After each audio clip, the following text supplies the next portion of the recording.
начальника школы милиции города Алматы. Вот. И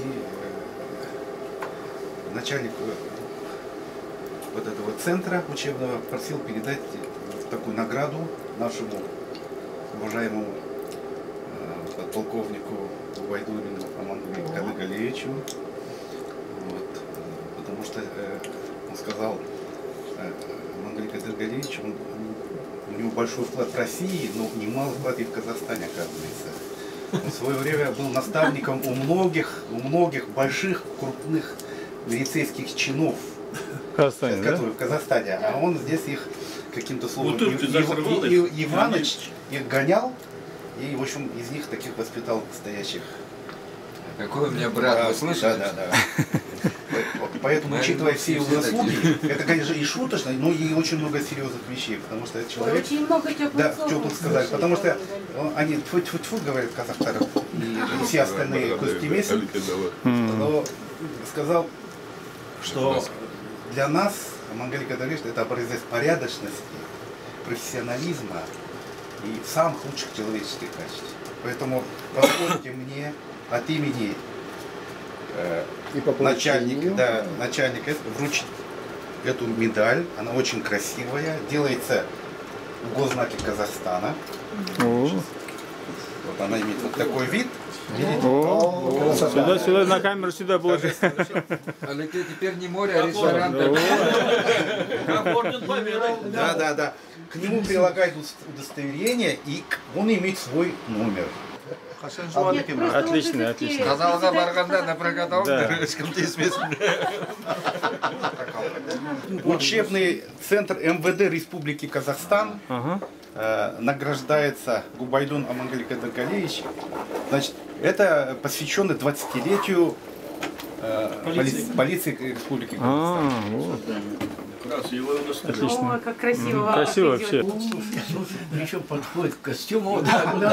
Гармонирует. Тогда не буду снимать. И с галстуком, заметьте, с галстуком тоже гармонирует. Я очень рад, что так ребята оценили. Но не дождутся, я им тоже с ними разберусь. Очень в порядке с каждым из них. Ну, приятно, да? Вот так? Давай всех сразу. Конечно, приятно. Нет. Только через бутылку. Бутылка сейчас. Сахар вал, да? Сейчас не то, что... Конечно, приятно. Награды срочно. Раньше в бутылке было 10 тысяч при мне. Сейчас 7 следственных изоляторов 7 тысяч. 7 изоляторов. Да. 7 изоляторов 7 тысяч. Посократили, да? А у нас было, только у меня было 9 с чем-то тысяч. Представляете? И сейчас, и они вот говорят, что мы, я там сейчас председатель Совета ветеранов, мне где-то около 300 человек ветеранов, я там бываю каждый день, не каждый день, а неделю два раза бываю, работа, очень большая работа там идет. Мы там с начальником встречаемся, вот они всегда спрашивают. Ну, я тоже покажу, вот правильно вот она заметила, если мы какую-то работу делаем, надо ее правильно оформить. Что газеты и фотографии. Вот у нас там вот это, наверное, штук 15 альбомов и стен газет еще. Стен газет, почему? Мы их храним. Еще у нас есть 50-летие, победы и так далее. Вот так вот. Какие мероприятия проводились, и надпись, какой год, и даже фотографии надо писать. Это история, правильно? Я прошу прощения, эта награда нашла свой город. Я 2 месяца держал у себя. Все время примерил себя. Уже иногда казалось, что это мне отдали. Не хотел, уже стал привыкать. Я думаю, нет. Нет, Булат сильно болел. Гулихан приехал за тебя. Да. Саша, позвони. Я алдында түсінбедім қайда кетіп бара жатқанын. Абай Кунанбаевтың ескерткішіне барамыз. Я думаю, если чисто политически, я как супруга не должна там присутствовать. Сәл кешігіп келейін дедім.